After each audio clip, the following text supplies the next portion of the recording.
બા દોસ્તો, હવે આપણે પાઠને સમજીએ. સંસ્કૃત ભાષામાં સંતોને પરમહિતકારી કહ્યા છે, તો વળી આપણી ભાષાના એક કવિએ તો ગાયું છે કે શાંતિ રે પમાડે તેને સંત કહીએ, સંતો વૃક્ષો જેવા હોય. પોતે તાપ વેઠીને બીજાને છાંયડો આપે, પથ્થર મારનારને ફળ આપે, માનવ સેવાનું હિત જેમને હૈયે વસ્યું હતું, એવા એક સંતની અહીં વાત કરવી છે. એમનું નામ પૂજ્ય મોટા. એ વાત સાચી કે પૂજ્ય મોટા તો એ પાછળથી બન્યા, પોતાના ઉમદા કાર્યો થકી. પહેલા તો તેઓ પણ મારી તમારી જેમ સામાન્ય માણસ હતા. એમનું બાળપણનું નામ ચુનીલાલ ભગત. વડોદરા જિલ્લામાં આવેલું સાવલી ગામ એમનું વતન. ઈસવીસન 1898ના સપ્ટેમ્બર મહિનાની 4મી તારીખે જન્મેલા ચુનીલાલના પિતાનો વ્યવસાય રંગાટી કામનો હતો. એમના દાદા ભાઈચંદ રંગાટી કામ માટે પંથકમાં પ્રખ્યાત, પરંતુ મનુષ્યના બધા દિવસો કાંઈ સરખા હોય છે? દાદાના અવસાન પછી ઘરની સ્થિતિ એવી કથળી કે ન પૂછો વાત. ચુનીલાલના પિતા આશારામને ના છૂટકે વતન છોડવું પડ્યું. પછી પંચમહાલ જિલ્લાના કાલોલમાં એક ઘર ભાડે રાખીને પરિવાર સાથે રહેવા લાગ્યા. ચુનીલાલને બીજા 3 ભાઈઓ હતા. ચુનીલાલ ભણવામાં વધુ હોશિયાર અને મહેનતુ. ચુનીલાલના માતા સૂરજબા ગામના લોકોના ઘરે દળના પાણી કરીને રોટલો રળી લાવે. કુટુંબનું ગુજરાન માંડ માંડ ચાલે. નાનકડા ચુનીલાલ ભારે સમજદાર. ભણતા જઈને બાને મદદ ન કરી શકાય એમ મનોમન વિચાર્યા કરે. એક દિવસની વાત છે. આ તેજસ્વી કિશોર તો પહોંચ્યો ઈંટવાડે. ભઠ્ઠાવાળા સામે છટાથી ઊભો રહીને કહે, મને કામ આપો. તું શું કામ કરીશ છોકરા? તારી ઉંમર તો ભણવાની છે. ચાનો માનો ઘરે જા, તારાથી ઈંટો નહીં ઉપડે. હું ભણું જ છું, પણ તમે જ કહો, મારે બાને મદદ ન કરવી જોઈએ? બા એકલી થાકી જાય છે.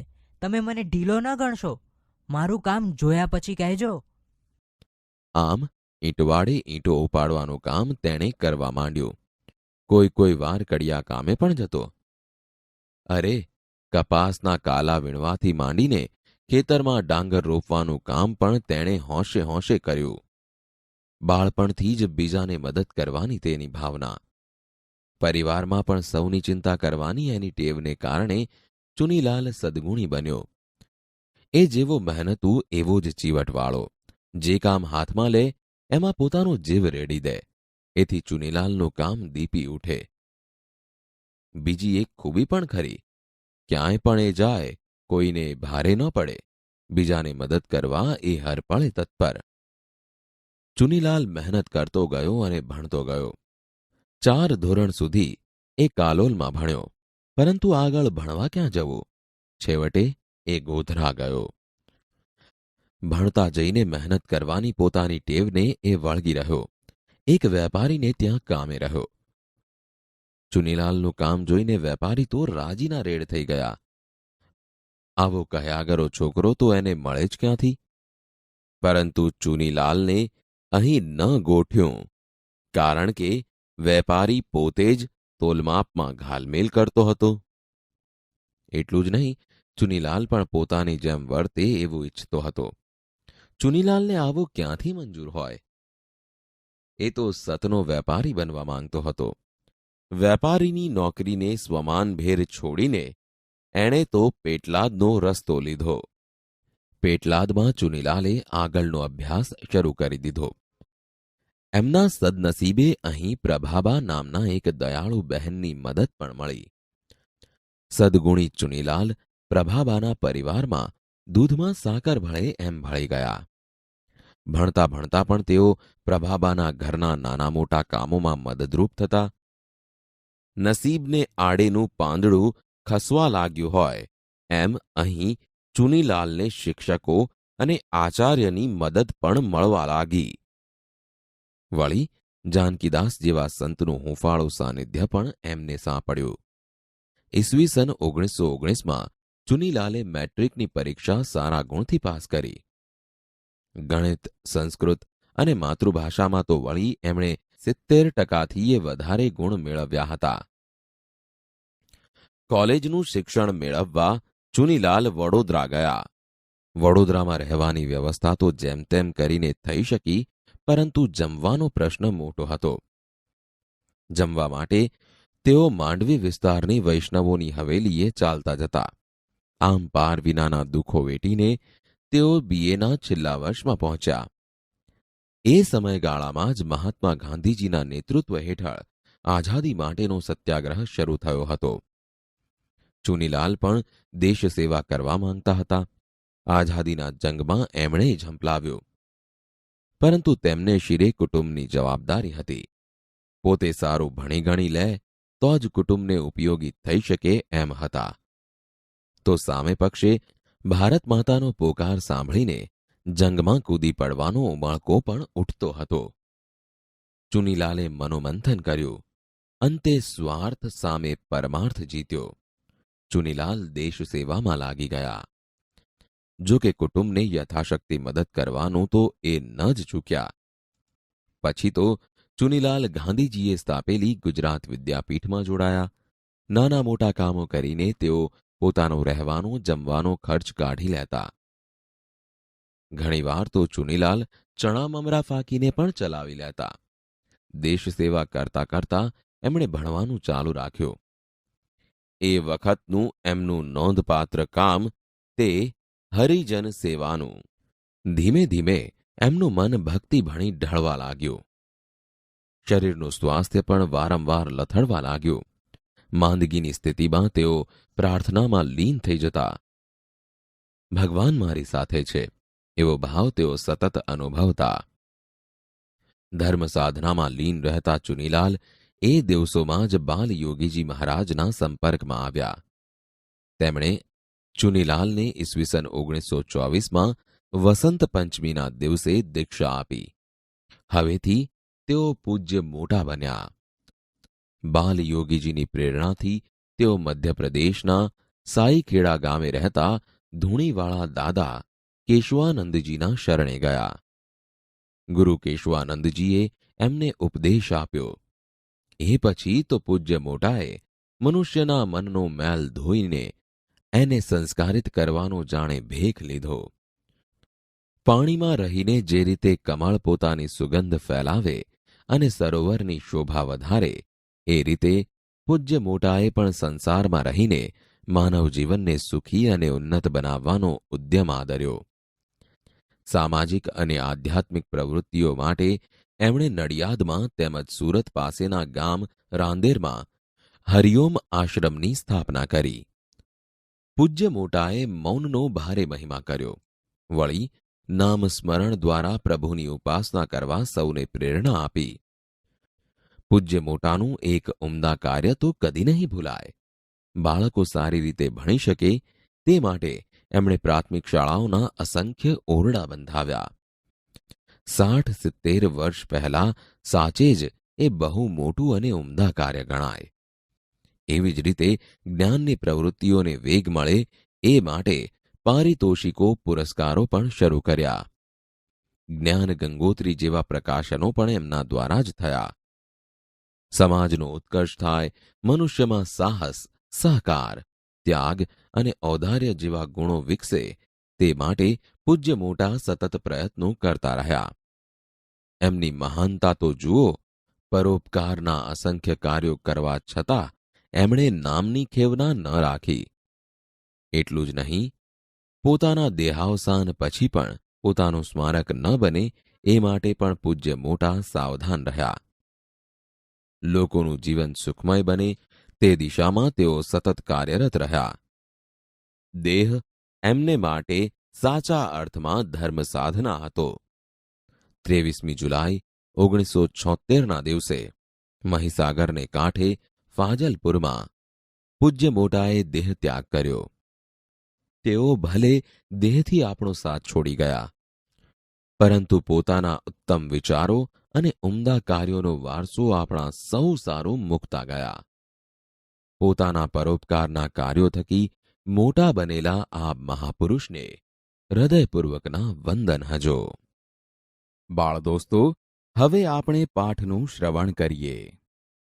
સંસ્કૃત ભાષામાં સંતોને પરમહિતકારી કહ્યા છે, તો વળી આપણી ભાષાના એક કવિએ તો ગાયું છે કે શાંતિ રે પમાડે તેને સંત કહીએ. સંતો વૃક્ષો જેવા હોય, પોતે તાપ વેઠીને બીજાને છાંયડો આપે, પથ્થર મારનારને ફળ આપે. માનવ સેવાનું હિત જેમને હૈયે વસ્યું હતું, એવા એક સંતની અહીં વાત કરવી છે. એમનું નામ પૂજ્ય મોટા. એ વાત સાચી કે પૂજ્ય મોટા તો એ પાછળથી બન્યા, પોતાના ઉમદા કાર્યો થકી. પહેલા તો તેઓ પણ મારી તમારી જેમ સામાન્ય માણસ હતા. એમનું બાળપણનું નામ ચુનીલાલ ભગત. વડોદરા જિલ્લામાં આવેલું સાવલી ગામ એમનું વતન. ઈસવીસન 1898ના સપ્ટેમ્બર મહિનાની 4મી તારીખે જન્મેલા ચુનીલાલના પિતાનો વ્યવસાય રંગાટી કામનો હતો. એમના દાદા ભાઈચંદ રંગાટી કામ માટે પંથકમાં પ્રખ્યાત, પરંતુ મનુષ્યના બધા દિવસો કાંઈ સરખા હોય છે. દાદાના અવસાન પછી ઘરની સ્થિતિ એવી કથળી કે ન પૂછો વાત. ચુનીલાલના પિતા આશારામને ના છૂટકે વતન છોડવું પડ્યું. પછી પંચમહાલ જિલ્લાના કાલોલમાં એક ઘર ભાડે રાખીને પરિવાર સાથે રહેવા લાગ્યા. ચુનીલાલને બીજા 3 ભાઈઓ હતા. ચુનીલાલ ભણવામાં વધુ હોશિયાર અને મહેનતુ. ચુનીલાલના માતા સૂરજબા ગામના લોકોના ઘરે દળના પાણી કરીને રોટલો રળી લાવે. કુટુંબનું ગુજરાન માંડ માંડ ચાલે. નાનકડા ચુનીલાલ ભારે સમજદાર. ભણતા જઈને બાને મદદ ન કરી શકાય એમ મનોમન વિચાર્યા કરે. એક દિવસની વાત છે. આ તેજસ્વી કિશોર તો પહોંચ્યો ઈંટવાડે. ભઠ્ઠાવાળા સામે છટાથી ઊભો રહીને કહે, મને કામ આપો. ભઠ્ઠાવાળો તો આભો જ બની ગયો. તું શું કામ કરીશ છોકરા? તારી ઉંમર તો ભણવાની છે. છાનોમાનો ઘરે જા, તારાથી ઈંટો નહીં ઉપડે. પરંતુ આ કિશોર તો જુદી જ માટીનો બનેલો હતો. જરાય મૂંઝાયા વિના બોલ્યો, હું ભણું જ છું, પણ તમે જ કહો મારે બાને મદદ ન કરવી જોઈએ. બા એકલી થાકી જાય છે. તમે મને ઢીલો ના ગણશો. મારું કામ જોયા પછી કહેજો. આમ ઈંટવાડે ઈંટો ઉપાડવાનું કામ તેણે કરવા માંડ્યું. કોઈ વાર કડિયા કામે પણ જતો. અરે, કપાસના કાલા વીણવાથી માંડીને ખેતરમાં ડાંગર રોપવાનું કામ પણ તેણે હોંશે હોંશે કર્યું. બાળપણથી જ બીજાને મદદ કરવાની તેની ભાવના. પરિવારમાં પણ સૌની ચિંતા કરવાની એની ટેવને કારણે ચુનીલાલ સદગુણી બન્યો. એ જેવો મહેનતુ એવો જ ચીવટવાળો. જે કામ હાથમાં લે એમાં પોતાનો જીવ રેડી દે. એથી ચુનીલાલનું કામ દીપી ઉઠે. બીજી એક ખૂબી પણ ખરી. ક્યાંય પણ એ જાય કોઈને ભારે ન પડે. બીજાને મદદ કરવા એ હરપળે તત્પર. ચુનીલાલ મહેનત કરતો ગયો અને ભણતો ગયો. 4 ધોરણ સુધી એ કાલોલમાં ભણ્યો, પરંતુ આગળ ભણવા ક્યાં જવું? છેવટે એ ગોધરા ગયો. ભણતા જઈને મહેનત કરવાની પોતાની ટેવને એ વળગી રહ્યો. એક વેપારીને ત્યાં કામે રહ્યો. ચુનીલાલનું કામ જોઈને વેપારી તો રાજીના રેડ થઈ ગયો. આવો કયાગરો છોકરો તો એને મળે જ ક્યાંથી? પરંતુ ચુનીલાલને અહીં ન ગોઠ્યું, કારણ કે વેપારી પોતે જ તોલમાપમાં ઘાલમેલ કરતો હતો. એટલું જ નહીં, ચુનીલાલ પણ પોતાની જેમ વર્તે એવું ઈચ્છતો હતો. ચુનીલાલને આવો ક્યાંથી મંજૂર હોય? એ તો સતનો વેપારી બનવા માંગતો હતો. વેપારીની નોકરીને સ્વમાનભેર છોડીને એણે તો પેટલાદનો રસ્તો લીધો. પેટલાદમાં ચુનીલાલે આગળનો અભ્યાસ શરૂ કરી દીધો. એમના સદનસીબે અહીં પ્રભાબા નામના એક દયાળુ બહેનની મદદ પણ મળી.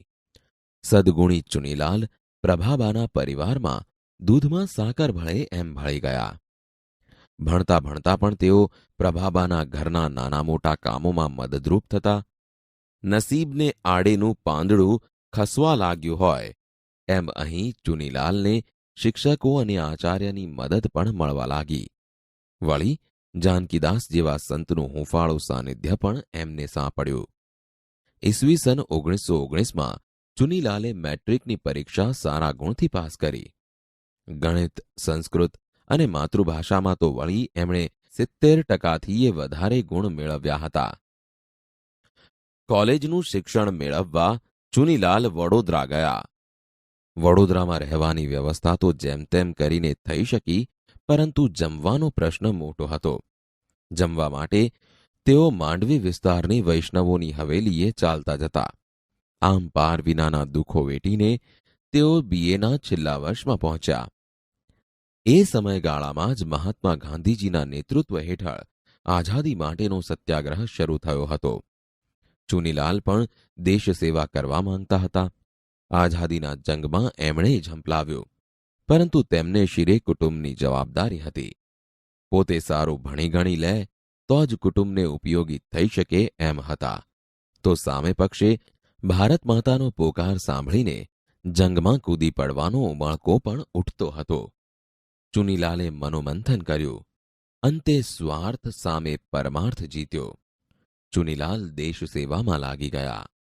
જો કે કુટુંબને યથાશક્તિ મદદ કરવાનું તો એ ન જ ચૂક્યા. પછી તો ચુનીલાલ ગાંધીજીએ સ્થાપેલી ગુજરાત વિદ્યાપીઠમાં જોડાયા. નાના મોટા કામો કરીને તેઓ પોતાનો રહેવાનો જમવાનો ખર્ચ કાઢી લેતા. ઘણીવાર તો ચુનીલાલ ચણા મમરા ફાંકીને પણ ચલાવી લેતા. દેશ સેવા કરતા કરતા એમણે ભણવાનું ચાલુ રાખ્યું. એ વખતનું એમનું નોંધપાત્ર કામ તે હરિજન સેવાનું. ધીમે ધીમે એમનું મન ભક્તિ ભણી ઢળવા લાગ્યું. શરીરનું સ્વાસ્થ્ય પણ વારંવાર લથડવા લાગ્યું. માંદગીની સ્થિતિમાં તેઓ પ્રાર્થનામાં લીન થઈ જતા. ભગવાન મારી સાથે છે એવો ભાવ તેઓ સતત અનુભવતા. ધર્મ સાધનામાં લીન રહેતા ચુનીલાલ એ દિવસોમાં જ બાલયોગીજી મહારાજના સંપર્કમાં આવ્યા. તેમણે ચુનીલાલને ઈસવીસન 1924માં વસંત પંચમીના દિવસે દીક્ષા આપી. હવેથી તેઓ પૂજ્ય મોટા બન્યા. બાલયોગીજીની પ્રેરણાથી તેઓ મધ્યપ્રદેશના સાઈખેડા ગામે રહેતા ધૂણીવાળા દાદા કેશવાનંદજીના શરણે ગયા. ગુરુ કેશવાનંદજીએ એમને ઉપદેશ આપ્યો. એ પછી તો પૂજ્ય મોટાએ મનુષ્યના મનનો મેલ ધોઈને એને સંસ્કારિત કરવાનો જાણે ભેખ લીધો. પાણીમાં રહીને જે રીતે કમળ પોતાની સુગંધ ફેલાવે અને સરોવરની શોભા વધારે, એ રીતે પૂજ્ય મોટાએ પણ સંસારમાં રહીને માનવ જીવનને સુખી અને ઉન્નત બનાવવાનો ઉદ્યમ આદર્યો. સામાજિક અને આધ્યાત્મિક પ્રવૃત્તિઓ માટે એમણે નડિયાદમાં તેમજ સુરત પાસેના ગામ રાંદેરમાં હરિઓમ આશ્રમની સ્થાપના કરી. પૂજ્ય મોટાએ મૌનનો ભારે મહિમા કર્યો. વળી નામ સ્મરણ દ્વારા પ્રભુની ઉપાસના કરવા સૌને પ્રેરણા આપી. પૂજ્ય મોટાનું એક ઉમદા કાર્ય તો કદી નહીં ભૂલાય. બાળકો સારી રીતે ભણી શકે તે માટે એમણે પ્રાથમિક શાળાઓના અસંખ્ય ઓરડા બંધાવ્યા. 60-70 વર્ષ પહેલા સાચે જ એ બહુ મોટું અને ઉમદા કાર્ય ગણાય. એવી જ રીતે જ્ઞાનની પ્રવૃત્તિઓને વેગ મળે એ માટે પારિતોષિકો પુરસ્કારો પણ શરૂ કર્યા. જ્ઞાન ગંગોત્રી જેવા પ્રકાશનો પણ એમના દ્વારા જ થયા. સમાજનો ઉત્કર્ષ થાય, મનુષ્યમાં સાહસ, સહકાર, ત્યાગ અને ઔદાર્ય જેવા ગુણો વિકસે તે માટે પૂજ્ય મોટા સતત પ્રયત્નો કરતા રહ્યા. એમની મહાનતા તો જુઓ. પરોપકારના અસંખ્ય કાર્યો કરવા છતાં એમણે નામની ખેવના ન રાખી. એટલું જ નહીં, પોતાના દેહાવસાન પછી પણ પોતાનું સ્મારક ન બને એ માટે પણ પૂજ્ય મોટા સાવધાન રહ્યા. લોકોનું જીવન સુખમય બને તે દિશામાં તેઓ સતત કાર્યરત રહ્યા. દેહ એમને માટે સાચા અર્થમાં ધર્મ સાધન હતો. 23મી જુલાઈ 1976ના દિવસે મહીસાગરને કાંઠે ફાજલપુરમાં પૂજ્ય મોટાએ દેહ ત્યાગ કર્યો. તેઓ ભલે દેહથી આપણો સાથ છોડી ગયા, પરંતુ પોતાના ઉત્તમ વિચારો અને ઉમદા કાર્યોનો વારસો આપણા સૌ સારું મૂકતા ગયા. પોતાના પરોપકારના કાર્યો થકી મોટા બનેલા આ મહાપુરુષને હૃદયપૂર્વકના વંદન હજો.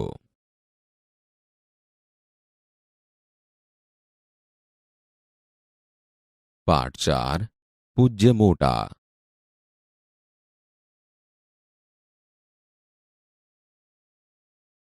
બાળ દોસ્તો, હવે આપણે લેખકના જીવન વિશે પરિચય મેળવીએ. પૂજ્ય મોટા એ જીવન ચરિત્ર લેખ છે, જેના લેખક છે શ્રી કલ્પેશ પ્રભુદાસ પટેલ. તેમનો જન્મ 3 સપ્ટેમ્બર 1972ના રોજ સાબરકાંઠા જિલ્લાના પ્રાંતિજ તાલુકાના સોનાસણ ગામમાં થયો હતો. લેખક શ્રી કલ્પેશ પટેલ વ્યવસાયે શિક્ષક છે. તેમણે વાડ, મલાજો જેવા વાર્તા સંગ્રહો તથા મહારથી કર્ણ, વિકર્ણ અને ઘરવટો જેવી નવલકથાઓ લખી છે. આ ઉપરાંત એમણે શિખંડીની અને સર જેવી લઘુ નવલો તેમજ મામાનું ઘર નામે જીવનચરિત્ર પણ લખ્યું છે, જેના કારણે એમના પુસ્તકોને ગુજરાત સાહિત્ય અકાદમીના પારિતોષિક મળેલ છે. બાળ દોસ્તો, જીવનચરિત્ર એટલે કોઈ વ્યક્તિના સંપૂર્ણ જીવનને સુવ્યવસ્થિત રીતે ગદ્ય દ્વારા રજૂ કરવું તે. અહીં આપવામાં આવેલા જીવનચરિત્રમાં લેખકે આપણા લોકસંત અને આધ્યાત્મિક પુરુષ તરીકે ગણાતા પૂજ્ય મોટાના જીવન વિશે હૂબહૂ વર્ણન કર્યું છે, જે નવી પેઢી માટે ખરેખર પ્રેરણાદાયી બની રહેશે.